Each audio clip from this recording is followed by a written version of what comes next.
अस्सलाम वालेकुम स्टूडेंट। आज हम करेंगे यूनिट 1 मैट्रिसेस की एक्सरसाइज 1.6 का क्वेश्चन नंबर 3 करेंगे। ठीक है स्टूडेंट, ये क्वेश्चन नंबर 3 है। इसमें ये कहता है कि अमजद थॉट टू नंबर्स, जिनके अमजद दो नंबर सोचता है, वो सम इज 12, जिनका सम जो है वो कितना है 12 है, एंड वो डिफरेंस इज 4, और उनका डिफरेंस जो है वो क्या है 4 है। फाइंड द नंबर, आपने क्या करना है वो नंबर मालूम करने हैं।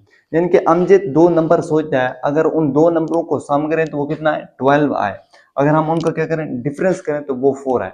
वो कौन से दो नंबर हैं जिनको अगर अमजद सम करता है तो वो कितना आता है 12 आता है, अगर उनका डिफरेंस करता है तो वो कितना आता है 4 आता है। तो हमने क्या करना है वो नंबर जो फाइंड करना है। ठीक है स्टूडेंट, तो वो फाइंड करते हैं। इधर हम लिख लेते हैं कि हम क्या करते हैं, सपोज करते हैं कि टू नंबर हैं X and Y. Suppose two numbers are, suppose करते हैं दो नंबर्स हैं, कौन कौन से, एक तो x है और दूसरा क्या है y है। ये दो नंबर्स हैं जिनका अगर हम सम करें तो वो कितना आता है 12 आता है, अगर हम इनको आपस में माइनस करें तो कितना आता है 4 आता है।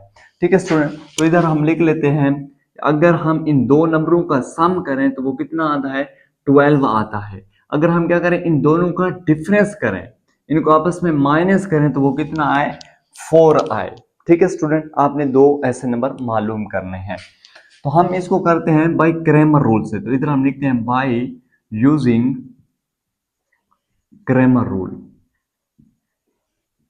क्रैमर रूल, ठीक है स्टूडेंट। अब क्रैमर रूल में हम क्या करते हैं, क्रैमर रूल में हम इनको पहले तो मैट्रिक्स की फॉर्म बना लेते हैं इनकी।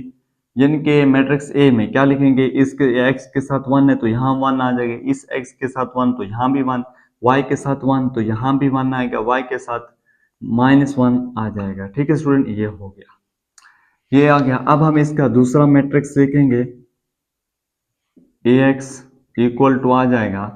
अच्छा, ए एक्स में आपने क्या करना है, पहले ये नंबर लिखनी है, ऊपर लिख लोगे 12, नीचे लिख लोगे 4, ये हो गया।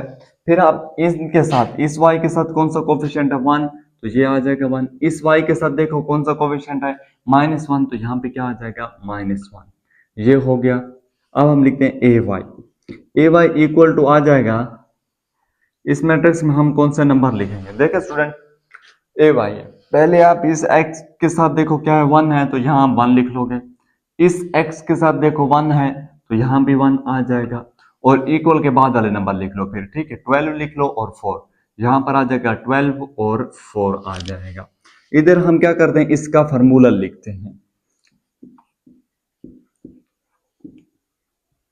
आपके पास एक फार्मूला होता है, वो ये होता है कि x इक्वल होता है ए एक्स का डिटर्मिनेंट डिवाइडेड बाई ए का डिटर्मिनेंट, फिर y इक्वल होता है ए वाई का डिटर्मिनेंट डिवाइडेड बाई ए का डिटर्मिनेंट, इसके इक्वल होता है। पहले हम क्या करते हैं ए डिटर्मिनेंट मालूम कर लेते हैं। तो आपके पास आएगा ए डिटर्मिनेंट इक्वल टू, हम देखते हैं मैट्रिक्स ए में कौन से एलिमेंट्स हैं, 1 1 1 -1 है, ये 1 आ जाएगा, 1 आ गया, 1 आ गया और ये -1 आ गया। ठीक है स्टूडेंट, ये हो गया। आपके पास आएगा ए डिटर्मिनेंट इक्वल टू, इस 1 को इस -1 से मल्टीप्लाई करो तो -1, ये -1 हो जाएगा।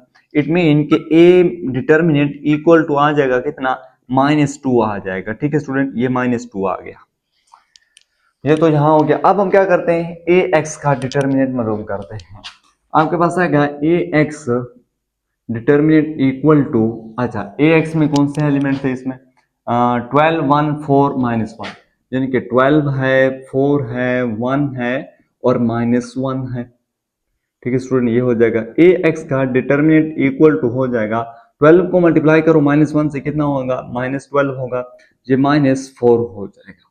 ठीक है स्टूडेंट, और ये हो जाएगा ए एक्स का डिटर्मिनेंट इक्वल टू -16 हो जाएगा, ये हो गया। अब हम क्या करते हैं इसका डिटर्मिनेंट मालूम करते हैं ए वाई का। तो आपके पास आएगा ए वाई डिटर्मिनेंट इक्वल टू आ जाएगा 1 को 1 आ जाएगा, फिर 1 आ जाएगा, फिर 12 आ जाएगा और ये 4 आ जाएगा। अच्छा, ए वाई का डिटर्मिनेंट इक्वल आ जाएगा 1 को 4 से मल्टीप्लाई करो 4 हो जाएगा, ये -12 हो जाएगा। मतलब ए वाई का डिटर्मिनेंट इक्वल आ जाएगा आपके पास -8 आ जाएगा।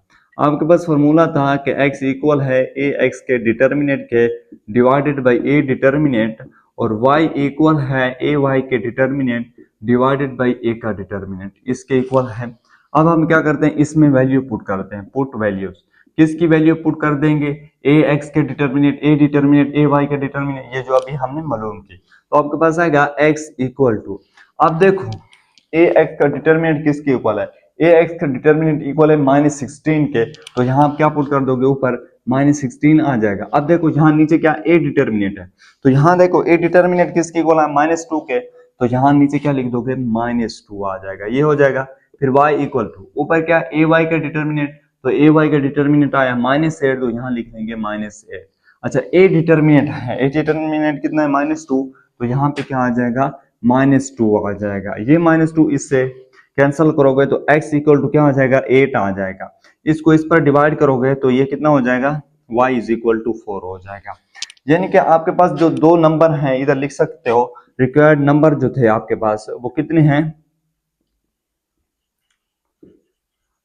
रिक्वायर्ड नंबर 8 और 4 हैं। अगर हम क्या करते हैं, इन दो नंबरों को क्या करें, अगर हम सम कर दें, इन दो नंबरों का सम कितना आता है, 12 आता है। यानी कि अगर आप क्या करो 8 + 4 कर दो तो इससे क्या आ जाएगा, 12 आ जाएगा। अगर 8 - 4 कर दोगे तो कितना आ जाएगा, 4 आ जाएगा। मतलब 8 और 4 दो ऐसे नंबर हैं, अगर हम इनका सम करते हैं तो 12 आता है, और इनको आपस में माइनस करते हैं तो कितना आता है, 4 आता है। ये था स्टूडेंट इसका क्वेश्चन नंबर 3। ये क्वेश्चन नंबर 3 आप ये जरूरी नहीं कि आप इसको ग्रामर रूल से करो, आप इसको इन्वर्जन मेथड से कर सकते हो। अगर आप वो मेथड नहीं करते तो सब्स्टिट्यूशन मेथड होता है, उससे भी आप कर सकते हो। इसको कई तरीकों से किया जा सकता है। ठीक है स्टूडेंट, तो ये था हमारे पास एक्सरसाइज 1.6 का क्वेश्चन नंबर 3 था। इंशाल्लाह हम नेक्स्ट वीडियो में इसी एक्सरसाइज का एक नेक्स्ट क्वेश्चन करेंगे।